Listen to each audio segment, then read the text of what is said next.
हे केशव, तुम्हारे कहे अनुसार यदि फल प्रारब्ध ने अपनी मर्जी से देना है तो फिर प्राणी को कर्म करने की आवश्यकता ही क्या है? कर्म करने की आवश्यकता क्या है, यह जानने से पहले यह तो जान लो कि प्रारब्ध क्या है, प्रारब्ध कैसे बनती है।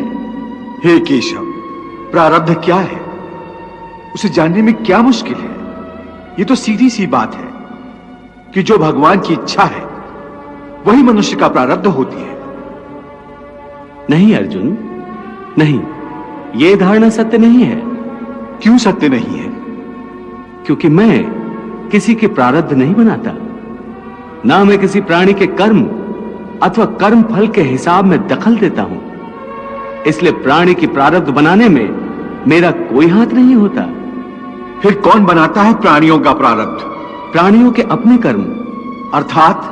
अर्थात ये कि प्राणी जैसे कर्म करेगा उसका वैसा ही फल पाएगा। अच्छे कर्म करेगा तो अच्छा फल मिलेगा और बुरे कर्म करेगा तो बुरा फल पाएगा।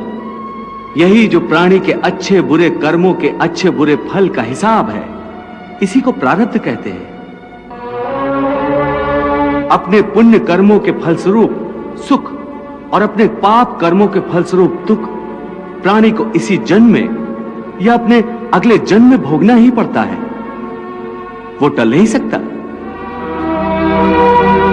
इसलिए अकर्मण्य हुए बिना निरंतर अपने धर्म के अनुसार कर्म करते जाओ और मन में यह पक्का विश्वास रखो कि जिस नियत के साथ तुम कर्म करोगे उसी नियत के अनुसार तुम्हें फल अवश्य मिलेगा। कर्म का यह अटल विधान है, इसमें कभी किसी के साथ अन्याय नहीं हो सकता।